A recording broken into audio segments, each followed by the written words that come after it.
Hello and welcome to this short presentation on lone worker training. By the end of this session, you will have some understanding of what constitutes lone working, what are the risks associated with lone working, why those risks exist, and how those risks can potentially be managed. So who are lone workers? Lone workers are those who work by themselves without close or direct supervision. These can be people working alone in premises, people who work from home, people working separately from others, people working outside normal hours. If you work alone, you're a lone worker. It's as simple as.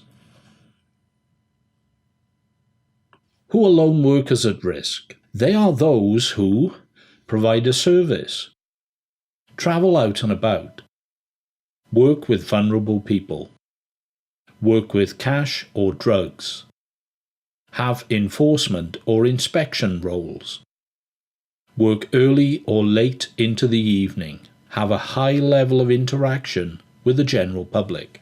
What are the risks? There are environmental risks such as fire, equipment failure, accidents. Personal risks, including illness or injury, verbal or physical violence, and stress. Managing risks.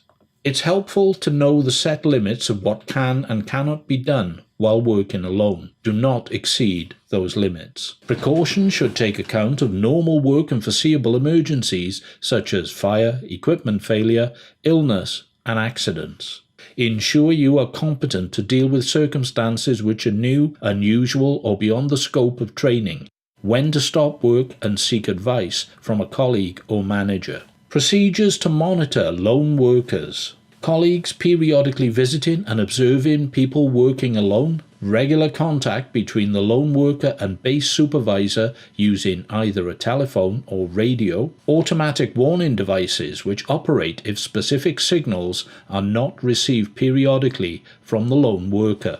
Other devices designed to raise the alarm in the event of an emergency and which are operated manually or automatically by the absence of activity. Checks that a lone worker has returned to their base or home on completion of a task. Lone workers should be capable of responding correctly to emergencies.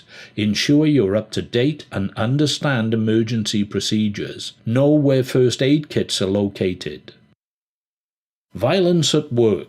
People who deal directly with the public may face aggressive or violent behavior. They may be sworn at, threatened, or even attacked. The Health and Safety Executive's definition of work-related violence is any incident in which a person is abused, threatened, or assaulted in circumstances relating to their work.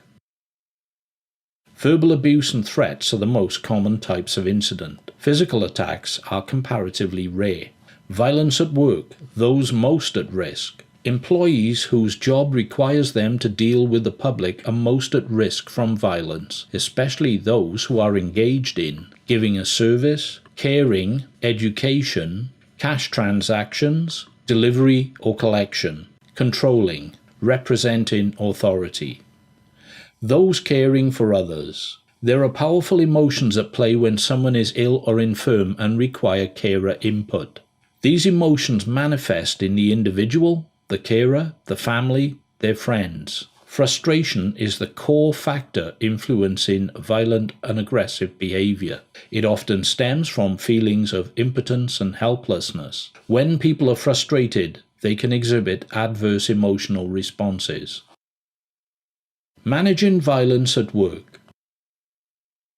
Always report and record all violent, aggressive behaviors and activities, whether verbal or physical. Verbal aggression may in some cases be considered minor, but it is a marker for a potential escalation towards more serious behaviors over time. Keep detailed records. It is a good idea to record incidents, including verbal abuse and threats. You may find it useful to record the following information: an account of what happened, details of the victim, the assailant, and any witnesses, the outcome, including work time loss to both the individual affected and to the organization as a whole, details of the location of the incident. Note: knowing when to disengage or retreat from a volatile situation that might escalate is important. There is no shame or failure in removing yourself from a dangerous situation. He that fights and runs away may turn and fight another day, but he that is in battle slain will never rise to fight again. Now watch this brief video on the Guardian 24 microguard.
Thank you for your time and attention.